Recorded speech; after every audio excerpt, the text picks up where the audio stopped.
Kalau dulu itu kayak semacam seperti mitos yang menyatakan bahwa kreatif itu kayak bawaan lahir gitu. Padahal itu sebenarnya diasah. Itu kan kalau kita lihat-lihat lagi atau kita runut lagi, lebih banyak yang diolah dan diasah itu kan logik. Gitu, logikanya gitu. Jadi kadang ya itu tadi jawabannya selalu salah benar, ini salah, yang itu nggak boleh dan lain sebagainya. Padahal ketika ngomongin kreativitas kan bukan absolut ya, jadi pendekatan jadi ngomongnya. Nah, itu asal mulanya dulu begitu. Dan sebenarnya kreatif itu kan proses kan? Proses, benar. Proses banget gitu. Sekarang kita ngobrol gini aja kan, ini proses. Proses belajarnya kita kan. Betul.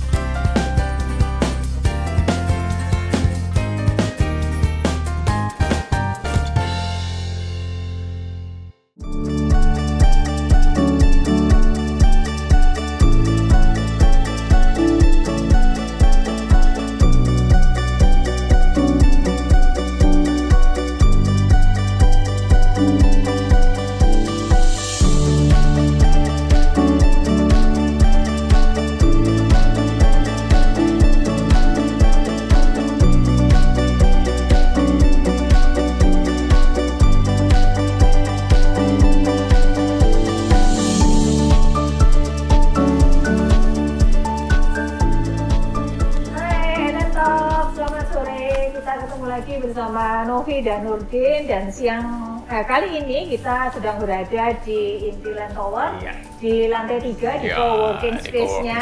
Kita ngobrol-ngobrol, ini kebetulan sore, siang menjelang sore, jadi suasananya enak, tenang, terus kemudian juga sebenarnya kita ada di pusat kota, tapi kita nggak terasa ya, maksudnya nggak hingar seperti itu. Kita tetap private juga, karena di sini juga terbatas. Mau akses juga harus pakai kartu akses. Iya. Jadi kalau Anda mau menggunakan co-working space-nya di Intiland, recommended banget karena di pusat kota, ya kan. Terus kemudian pakai akses khusus, tidak semua orang bisa naik ke atas, harus tap dulu di liftnya dan sebagainya, sehingga Anda juga merasa nyaman di sini. Nyaman, bekerja bisa tenang. Terus di sini juga ada pantry-nya. Pantry-nya ada free untuk camilan dan drink. Atau teh juga ya gitu. Kopi tuh kita lihat ada coklat-coklat tuh apa itu ya? Ada juga. Ada hot coklat mungkin ya. Asik mungkin hot coklat. Iya. Dan kali ini kita ketemu dengan bro, siapa bro gitu ya. Karena bukan orang Surabaya, jadi kalau manggil mas gitu Kak ya ini, tapi oke lah kita dengan Bung Anton MB gitu, nama bukannya tadi begitu. Iya, gitu. Antonius Malam Baru ya. Antonius Malam Baru, beliau dari Kria. Gitu. Kria Educate to Innovate. Iya. Gitu. Apa itu Kria dan sebagainya, dan siapa sih Anton itu? Yuk kita siletin. Kita kupasin lah. Ton, sehat ya Ton? Sehat. Time no see ya Ton ya? Iya, udah lama. Iya. Tahunan hitungnya. Tahunan ya? Ketemu fisik maksudnya. Iya. Benar. Jadi saya tuh kenal sama Anton, saya dulu itu istilahnya vendornya beliau di salah satu sekolah di Surabaya Timur. Ada event ya saat itu ya. Sama dia masih bapak saat itu. Karena sungkan. Terus tidak sengaja ketemu lagi membolang di Kambodia saat itu ya. Tapi juga bukan sekedar membolang sih, kita bawa delegate ya saat itu ya dari Indonesia. Di salah satu event internasional untuk Asia. Betul. Dan si delegasinya itu juara pertama juga ya, dia back to back kalau nggak salah saat itu ya. Benar. Nah, makin penasaran ini saya mengintilin beliau aja. Kenapa? Saya pulang, beliau masih keliling mau ke Hong Kong saat itu. Oh iya betul. Pak Nurdin ikut nggak? Aduh Ton, nggak serius ya. Nah ini anak-anak ini yang siapa balik ke Surabaya saya bilang gitu. Karena kan nggak direct flight dari Kambodia ke Surabaya, gitu kan. Harus transit dulu ke KL atau ke mana saat itu kan gitu loh. Jadi beliaunya melanjutkan bola, saya ngawal kerucil-kerucil itu. Selamat ke orang tuanya. Perjin-perjin hebat sih, ya kan. Benar. Terus kemudian nggak sengaja ketemu lagi, beliau sudah mendirikan Kria. Oke, jadi kita sekarang ngobrol khusus tentang Krianya ya? Iya, dan sosok beliau tuh siapa sih? Gitu, Oke, jadi dengar-dengar bukan orang Surabaya? Bukan, perantauan. Perantauan. Ya, menjajah Surabaya. Kenapa menjajah Surabaya katanya? Emang di sana nggak ada yang bisa sampai di Surabaya. Saya kuliah di Surabaya sebelumnya kan. Iya. Oke. Jadi memang Jurusan apa? jurusannya ada 2. Teknik Informatika, Oke. ITS. Heeh. Terus setelah itu saya S2-nya di UNED, Oh, oke. Media dan Komunikasi.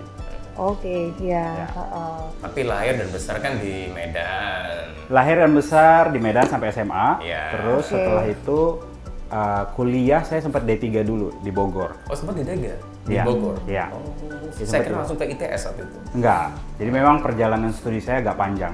Oh, Ya Jadi- udah, nggak usah dipanjang-panjang. Iya betul. Jadi D3 dulu, Iya. terus S1, terus S2. Oke. Terus habis gitu, mungkin karirnya dimulai dari mana sampai akhirnya ketemu Kria ini?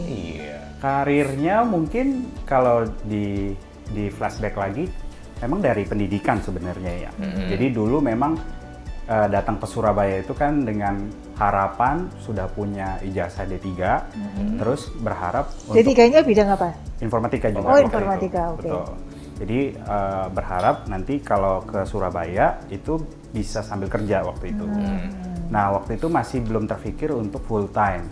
Waktu itu kan masih belum lulus S1, terus di satu sisi mau cari pendapatan gitu. Lalu waktu itu berpikir yang memungkinkan part time pada saat itu adalah jadi guru. Oke. Tapi itu masih setengah hati waktu itu, Iya, gitu kan. Jadi yang penting pagi siang ngajar gitu, terus setelah itu kan masih bisa kuliah gitu. Terus ternyata waktu ngelamar pada waktu itu malah dimintanya full time. Oh, gurunya tadi itu? Betul. Oke. Jadi awalnya kalau bekerja secara profesional itu di situ. Oke. Di salah satu sekolahan yang Di salah satu di sekolah. Surabaya Timur itu ya. Berarti Betul. ngajar untuk mata kayak IT-an kayak Betul. gitulah sejenis itu. Di SMA atau di sekolahan namanya kan Teknologi Informasi dan Komunikasi. Oke. Ya, dulu awalnya begitu. Oke. Terus, Oke. and then itu kuliah semester berapa tuh ngajar tuh? Semester berapa ya? Kalau di ITS kan waktu itu lintas jalur ya. Jadi tahun pertama lah. Kan kalau lintas jalur itu 2 tahun. Jadi sekitar tahun pertama akhir itu saya mulai dapat pekerjaan itu. Terus kemudian karena tawarannya adalah full time, ya nggak ada pilihan lain. Jadi harus full time pada waktu itu. Jadi kuliah nyambil kerja ya? Betul. Oke, nggak akhirnya lulus kuliah tetap ngajar di situ saat itu ya masih? Atau gimana? Terjebak sih sebenarnya kalau menurut saya. Biasa anak muda gitu sih ya, terjebak mendapatkan pendapatan di sana. Iya, benar-benar. Jadi memang dulu banget memang dari ngajar, terus setelah itu berkembang terus-menerus. Jadi setiap tahun saya dikasih challenge. Sama pimpinan waktu itu, karena memang pada waktu itu belum nyaman aja untuk di sekolahan dulu waktu itu. Terus kemudian lama-kelamaan naik jadi koordinator, terus jadi wakasek. Jadi saya wakasek. Oh, gitu ya. Saya udah di bawah 30 tahun itu saya udah jadi wakasek. Terus yang waktu terakhir ketemu Pak Nurdin itu manajer di salah satu sekolah internasional gitu. Oke. Gitu. Iya. Jadi masih muda saat itu sudah jadi wakasek, terus kemudian jadi manajer juga di salah satu international school, Iya. ya kan, yang kita ketemu saat itu dan Betul. bikin project di sana. Betul, kan. betul. Oke. Nah, jadi luar biasa sih. Jadi ya banyak di sekolah, terus kemudian berlanjutnya langsung ke Kria ini. Langsung ke Kria. Tapi pada waktu di sekolah yang lalu itu masih sempat juga dosen luar biasa ya. Nah, itu setelah dari itu kan sebelum Kria kan ada jeda itu kan, Iya, yang iya. kita sempat ke Kambodia itu kan. Betul, Nah, betul. kan sudah bukan di sekolah itu lagi kan, toh. Betul. Nah, itu jadi dosen kalau nggak salah toh. Sempat jadi dosen. Atau freelancer kalau nggak salah ya.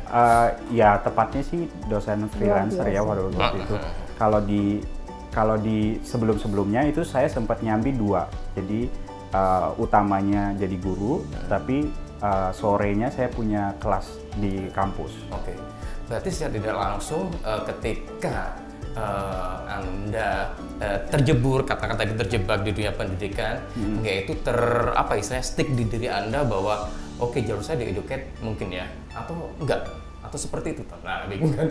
Dulu sih enggak sih harusnya. Harusnya enggak ya? Harusnya berpikirnya waktu itu sebenarnya adalah mau balik ke Jakarta sebenarnya. Jadi Surabaya sebenarnya cuman untuk ya nyinggah aja menyelesaikan. Cuma nggak kerasan kok kamu ketika kuliah dulu? Banget.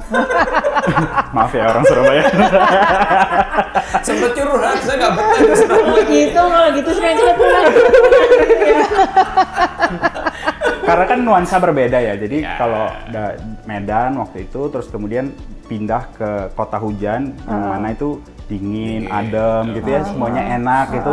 Tiba-tiba datang ke Surabaya yang panas, terus modelan kampus saya yang jauh dari pemukiman, itu harus jalan kaki gitu kan. Angkot nggak ada, iya bener. Kan harus olahraga dulu di sana. Bener. Mana kampusnya gede banget kan. Betul, jadi pertama kali nyampe di Surabaya, pas mau ke kampusnya, saya kayak ngerasa ini ada di dunia antah berantah gitu. Saya nggak tahu ini ada di mana. Ya proses beradaptasi terus terang memang buat saya Surabaya agak lama. Iya, iya. Berarti itu berapa tahun yang lalu itu? Saya masuk Surabaya itu 2008. 2008. Ya. Padahal sebenarnya lebih nyaman daripada Medan. Tapi karena itu kota kelahiran kali ya. Kota kelahiran. Iya. Berarti 12 tahun. Tapi sekarang nyaman banget. Oke. Gak mungkin balik ke Medan, ngurangi populasi Surabaya. Ya udah pusing kalau Medan. Tanyain dia udah gak betah kalau di Medan. Iya. Betul. Kalau sekarang saya merasa, saya menyebutnya saya sebagai global citizen ya. Jadi ya saya menjadi tinggal dimanapun nggak ada masalah. Karena Anthony traveler gitu kan. Dia banget traveler banget. Jadi kayaknya nih kartunya bakal dibuka banyak nih. Enggak, akhirnya dia anaknya nggak bisa diem karena traveler, terus move too fast kalau saya bilang kan, dari sini ke sini, sehingga itu jalan hidupnya dia akan terus berproses di situ. Akhirnya mendirikan kriya ini, bener nggak toh? Benar. Karena tadi itu nggak bisa diem. Ya kita bertiga itu orang yang sama sebenarnya, nggak bisa diem. Oke. November semua.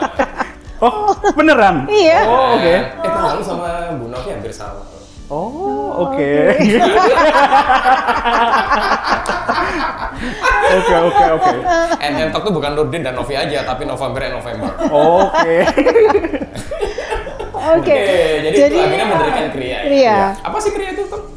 Kriya itu saya lebih sederhana menyebutnya sebagai tempat mengembangkan kreativitas dan inovasi. Secara sederhana. Cuma memang kan inovasi dan kreativitas itu kan luas sekali ya. Nah, kalau kita flashback di Indonesia misalnya, kata-kata kreativitas itu selalu melekatnya ke seniman. Iya, itu selalu tuh ke sana. Padahal scientist, inovator itu tuh butuh kreativitas. Semua orang punya kreativitas. Lalu kemudian banyak juga kalau dulu itu kayak semacam seperti mitos yang menyatakan bahwa kreatif itu kayak bawaan lahir gitu. Padahal itu sebenarnya diasah. Gitu. Saya sebagai salah satu orang yang saya ngerasa bahwa saya nggak kreatif dulu gitu. Jadi ya karena di satu sisi saya adalah produk pendidikannya kita ya. Jadi di pendidikannya kita itu kan kalau kita lihat-lihat lagi atau kita runut lagi, lebih banyak yang diolah dan diasah itu kan logik. Gitu, logikanya gitu. Jadi kadang ya itu tadi jawabannya selalu salah benar, ini salah, yang itu nggak boleh dan lain sebagainya. Padahal ketika ngomongin kreativitas kan bukan absolut ya, jadi pendekatan jadi ngomongnya gitu. Jadi selalu orang-orang yang selalu jawab ya bergantung apa? Bergantung kondisinya, bergantung ininya. Nah itu asal mulanya dulu begitu. Dan sebenarnya kreatif itu kan proses kan? Proses, benar, proses banget gitu. Sekarang kita ngobrol gini aja kan, ini proses belajarnya kita kan, gitu. Oke, terus berarti ini bentuknya seperti apa gitu? Kalau tadi dikatakan ini sebagai pusat pengembangan kreativitas itu bentuknya itu seperti apa ini? Dan untuk kalangan apa sih? Wadahnya tuh kayak apa sih? Oke. Jadi konsepnya yang dari awal-awal yang kita mau tekankan adalah kita ini akan mirip seperti research and development kalau di institusi pendidikan. Oke. Pertamanya begitu. Nah, sekarang kami lebih suka menyebutnya sebagai desainer pengalaman belajar. Jadi desainer pengalaman belajar. Kan desainer selama ini identik jadi dengan experience desainer learning. pakaian. Betul, Dan betul. desainer kan desain bisa buat apa? Betul. Nah, yang diangkat adalah secara filosofis, kalau kita ngomongin filosofis, bahwa hidup ini adalah proses belajar. Belajar itu nggak cuman dan melulu ada di apa namanya sekolah. di sekolah atau di Formal dalam education. formal education. harus. Nah, kayak gitu. Dan ketika pengalaman-pengalaman saya sebelumnya ada di dunia pendidikan formal, saya ngerasa bahwa ada banyak hal-hal yang membuat saya tuh jadi susah bergerak. Gitu. Dan akhirnya menelurkan kriya itu ya. Dan menelurkan Tadi itu kriya. kembali lagi bentuknya seperti apa ini? Kalau misalnya teman-teman ini ya yang mau lihat gitu, apa sih produknya atau servisnya kriya itu Oke. gimana? Jadi kriya itu arahnya adalah seperti workshop, bisa conference. Oke. Kita ini kriya itu akan menempel karena fokus utamanya adalah kolaborasi. Jadi misalnya kami bisa bekerja sama dengan travel agent misalnya. Untuk saat ini kami menciptakan virtual trip, gitu. Atau bisa jadi event organizer juga, gitu kan. Kami punya conference, terus kemudian punya hackathon dan lain sebagainya. Itu kegiatan-kegiatannya. Nah, di bawahnya kriya itu karena kami merasa bahwa kriya itu jadi sangat luas sekali. Maka kriya itu fokusnya ke community development. Jadi komunitas-komunitas yang bergerak di berbagai macam sektor kreativitas dan inovasi, baik itu di skala nasional maupun internasional. Nah, sedangkan di bawahnya itu ada Kriya Akademia namanya. Nah, Kriya Akademia ini kalau kami menyebutnya secara sederhana adalah pusat pengembangan pusat pengembangan keterampilan abad 21. Jadi fokusnya ke skill. Future skill lah gitu. Betul. Ya. Jadi tempatnya menangkap 5.0. 5.0. Society 5.0. Yes. Industri revolusi industri ya 4.0. Oke. Nah, itu untuk kalangan siapa sih, Ton? Apakah untuk pelajar, apakah untuk mahasiswa, ataukah untuk orang seusia Ya sudah nggak kreatif lagi. Kita pada awalnya memang arahnya ke anak-anak muda. Ya. Pak. Jadi kalau anak-anak muda secara definisi Nah, muda itu usia berapa? secara definisi umur ya di bawah 35. Oh, di bawah 35. Ya. Oke. Mengacu Masih masuk. mengacu pada Kementerian Pemuda. Oke. Ada undang-undangnya tuh. Iya. Di sana juga ngomong itu, tapi secara internasional juga menyebutkan usia 35 maksimal. Minimum mulai dari anak-anak. Mulai dari anak-anak. Jadi fokusnya ke sana plus edukator. Oke. Karena rootnya kan pendidikan. Iya. Jadi kalau edukator boleh. Berarti programnya berbeda ya, program yang antara edukator sama sisi Betul. Pemuda tadi. Betul. Itu kan berarti Beda. programnya beda ya. Ketika mereka join in Kriya kan berarti programnya beda. Betul. Nah, salah satu yang saya lihat kan di Kriya seringkali mengadakan international conference kan gitu loh, untuk pelajar. Nah, itu seperti apa sih, Ton? Berarti itu sekolah-sekolah gitu yang ada di Indonesia ya? Sekarang internasional. Sekarang internasional. Nah, itu mereka melakukan conference seperti itu, dan di apanya gitu conference-nya itu? Iya, jadi fokusnya kan di kreativitas dan inovasi. Jadi tadi kan seperti yang saya sampaikan kalau target-targetnya itu kan ke anak-anak muda ya. Nah, anak-anak muda ini bisa kita bagi lagi. Ada anak-anak, teenagers atau remaja, atau anak muda. Anak muda yang dia setelah teenagers ya, gitu. Nah, ini kami lihat, kami pilih-pilih mana-mana yang cocok dengan satu kegiatan tertentu. Nah, kalau untuk yang internasional itu memang kebanyakannya adalah ke arah pengembangan startup, terus kemudian inovasi, terus kemudian problem solving, utamanya ke sana. Nah, kalau untuk anak-anak yang kecil itu sama, problem solving tapi disederhanakan. Nah, kondisi yang terjadi saat ini kan misalnya begini, kalau kita lihat saya bilang nggak cuma Indonesia ya, tapi misalnya kayak negara-negara di luaran sana juga kalau ngomongin startup itu selalu ngomongin yang disasar adalah anak-anak kuliah. Nah, saya mencoba tarik mundur. Jadi yang dibangun apanya? Yang dibangun cara pikirnya dulu. Gitu. Jadi kan untuk startup, kalau yang kita selalu lihat pengembangan mana sih yang digenjot kalau ngomongin startup, udah pasti anak-anak di kalangan universitas. Oke. Tapi kalau di Kria kami menyadari bahwa akan sangat baik kalau pola pikirnya udah dibangun sejak dini. Di kalangan Masih pelajar itu berarti SMA. selama mereka Bahkan sampai anak TK. Oh, gitu. Iya. Gitu. Jadi kami udah tarik sampai sedini mungkin gitu. Jadi ibaratnya pre-nya di situ ya. Betul. Jadi yang dibangun itu kami bukan Pola pikirnya ya. pola berarti pikirnya. Jadi di saat orang-orang akan berpikir misalnya kayak Menteri Pendidikan ngomongin tentang coding, kami menangkap kemampuan coding itu bukan kemampuan untuk ketik-ketik dan memahami bahasa pemrograman saja, tapi cara berpikir. Karena teknologi itu singkat sekali umurnya. Gitu.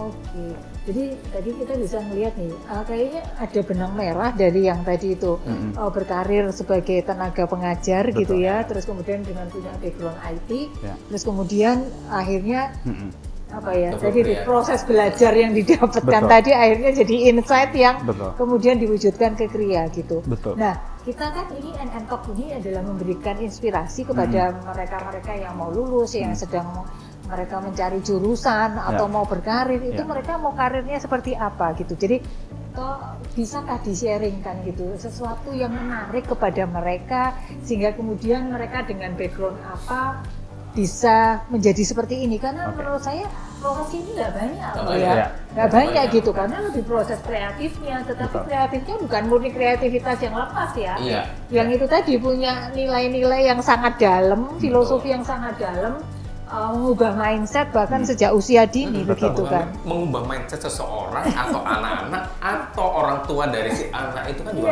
Iya, makanya. Iya. Mindset mulai anak dini itu kan juga luar biasa sekali. Oke. Filosofinya dalam gitu. Jadi Betul. bisa diceritakan apa yang menarik dan mungkin bisa jadi ada anak-anak muda yang nantinya bisa sama seperti Kria atau lebih hebat lagi gitu ya. Kalau untuk penontonnya NN Talk, berarti kan anak-anak muda nih rata-rata di universitas ya. Kria itu punya program yang fokusnya ke arah proses belajar melalui pengalaman. Pengalamannya ini dibagi, jadi ada pengalaman mengajar, pengalaman bekerja, sama pengalaman berkarya. Jadi ada 3. Nah, nama programnya adalah Belajar Mengajar, Belajar Bekerja, dan Belajar Berkarya. Ini free untuk anak-anak muda. Oh gitu. Free. Belajar mengajar, tadi belajar mengajar, belajar bekerja, Belajar berkarya. Oh, berkarya. Sama satu lagi, tahun ini kita launching, bukan tahun ini, tapi akhir tahun lalu kita launching yang versi internasionalnya, Work to Learn. Oh, oke. Belajar Berarti itu bisa dilihatnya di mana? Kok ada yang berminat gitu tuh mereka? Di Instagram. Oh, di Kria Instagramnya apa? Ya, @kria.global. Jadi bisa follow IG-nya dari Kria @kria.global. Ya. Oke, saya udah follow sih. Udah dong. Nah itu tuh menarik kalau misalnya sekarang ini yang berjalan. Jadi ya itu tadi kayak yang saya sampaikan bahwa kita itu bisa ngerjain proses belajar itu bisa dari mana-mana. Ya. Nah tadi yang belajar mengajar, belajar bekerja, belajar berkarya dan lain sebagainya itu tuh seperti program magang. Oh, tapi magang beneran? Betul, tapi project based. Oh. Nah ini yang beda. Iya. Magangnya di Kria atau di tempat? Nah mereka mengikuti program ini, mereka tidak dibayar dan mereka tidak membayar. Nah mereka mengerjakannya untuk siapa? Bukan untuk Kria, tapi untuk masyarakat. Oh, oke. Jadi fair kan? Betul. Ya. Fokus kami adalah mentornya siapa? Mentornya Kria punya orang-orang penting atau orang-orang yang cukup terkenal gitu di jejaringnya kami.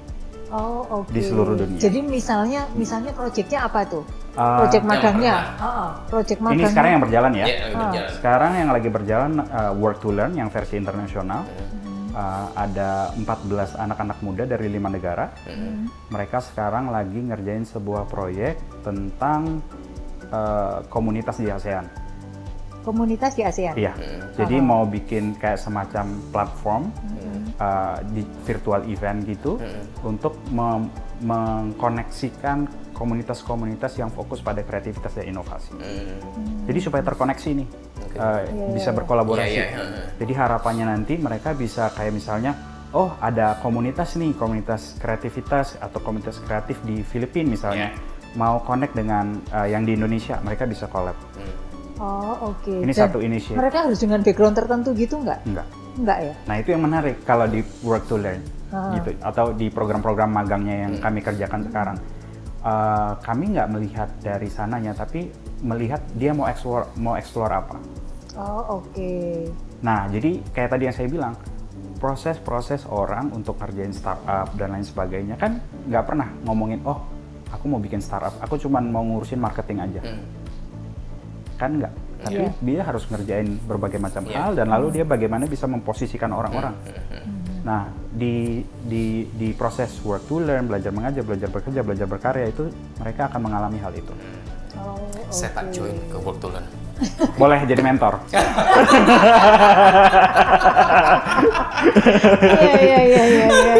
Iya. Gitu. Oke.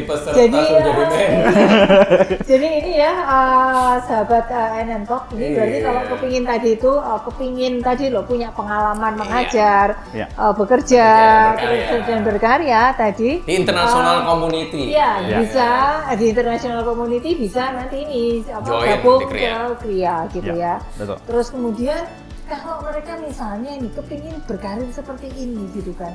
Jadi tuh saya ngeliatnya nggak tahu ini kebetulan atau enggak ya. Dulu kebetulan untung kesasar di sekolahan gitu kan. Sehingga kesasar. Terus kemudian dengan background IT terus akhirnya jadi nemu kan. Jadi ketemu benang merahnya seperti apa. Betul.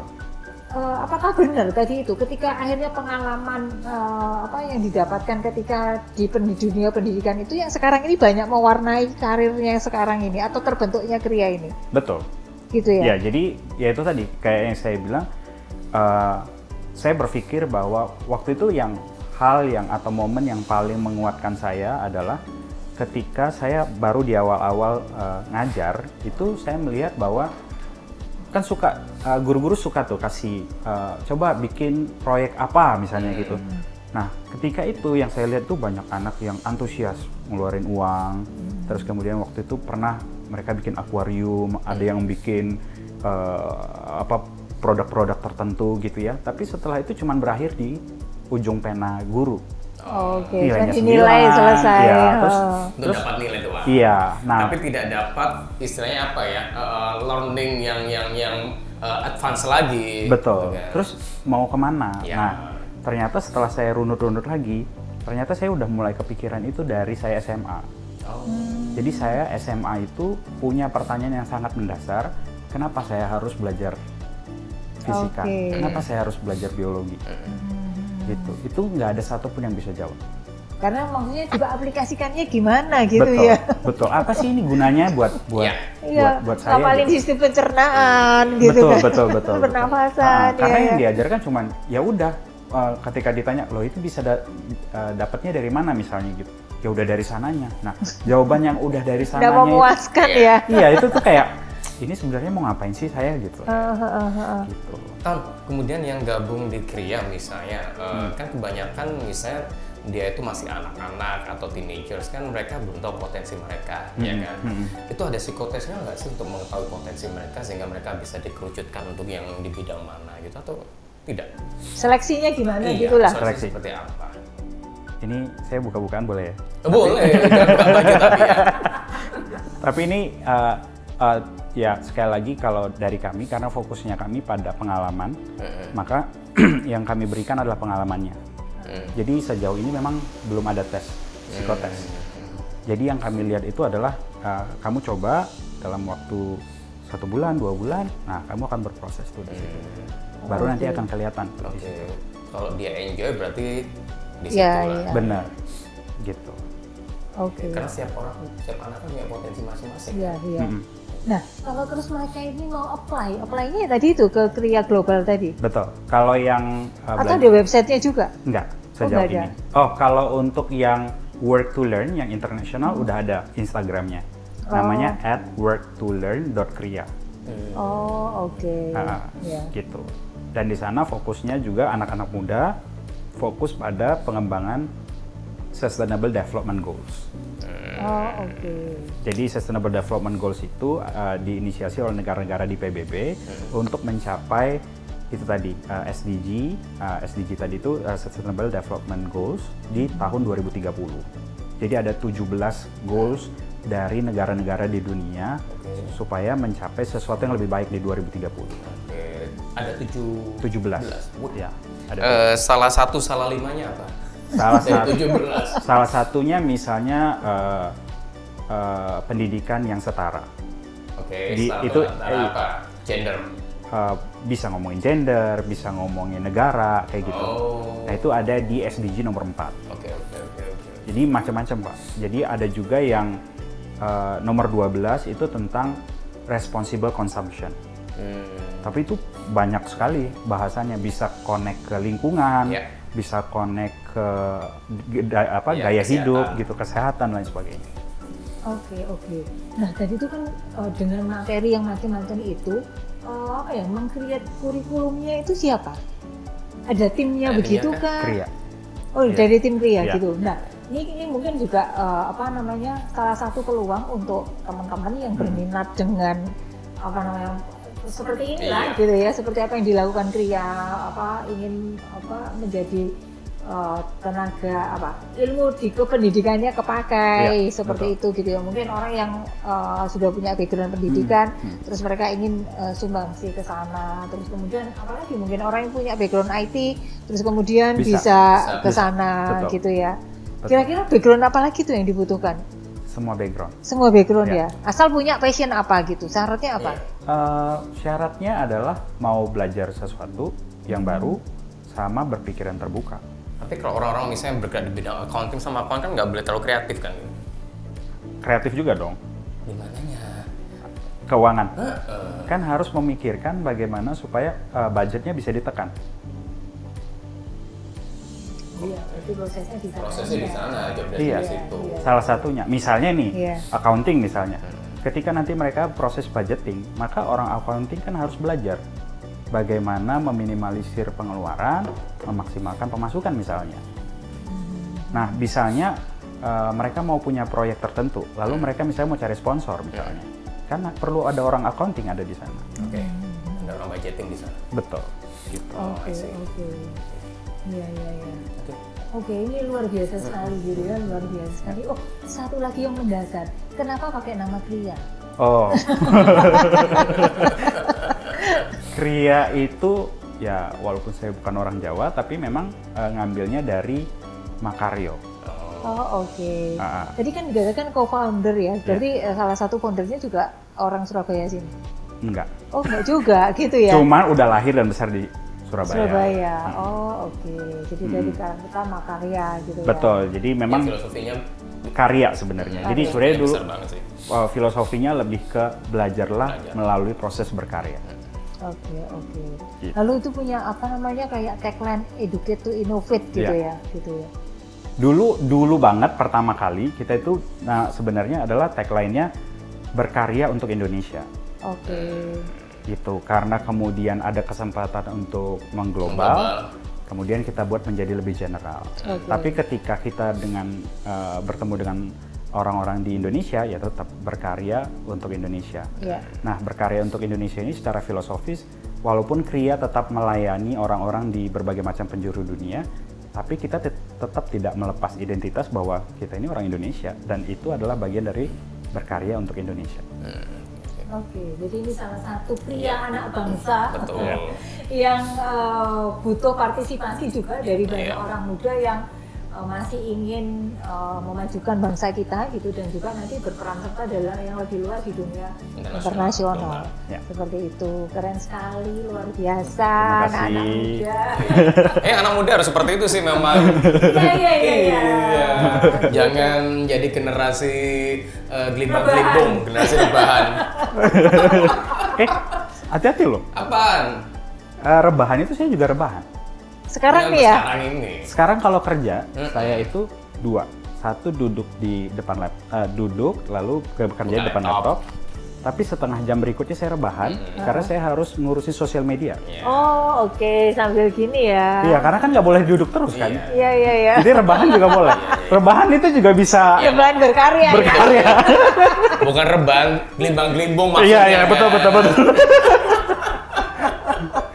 Oke, Anton, thank you for your coming. Terima kasih. Sharing about your kriya gitu kan. Semoga semakin mengglobal terus lah. Amin. Ya, Terima kasih. dan mempunyai impact yang lebih besar lagi gitu. Jadi perkaranya bukannya di Indonesia tapi juga berimpact ke dunia global sih gitu kan.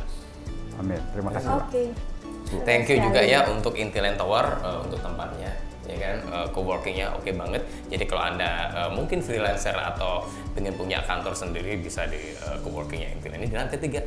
Gitu. Iya, dan affordable di sini, nggak terlalu mahal lah. Nggak mahal kok, bisa hubungin ke marketingnya. Kalau bagi saya, tadi ketika ngobrol sih sangat masuk akal. Masuk akal, Gitu, ya. dengan fasilitas yang ada di tengah kota. Jadi yang mau ide-ide, dapat ide-ide kreatif bisa di sini. Bisa, dan suasananya cozy, bisa berimajinasi, berkria lah istilahnya seperti itu. Siapa tahu muncul ting.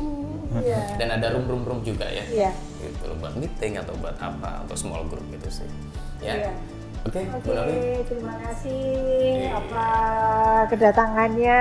Semoga Terima kasih. menginspirasi, benar-benar menginspirasi Betul. nih. Betul. Seperti itu. Jangan lupa follow IG-nya Kriya ya tadi ya. @kriya.global ya kan. Oke. Jangan lupa juga untuk subscribe dan komen dan share seandainya konten ini bermanfaat, ya kan. Kalau nggak bermanfaat bagi Anda ya kasihan deh. Ya Ton ya. Betul. Sebenarnya info ini juga untuk teman-teman ya. Iya, karena ya kita berharap value ini juga bisa kemana-mana. Oke, sampai jumpa ya Sukses juga. di episode Talk berikutnya.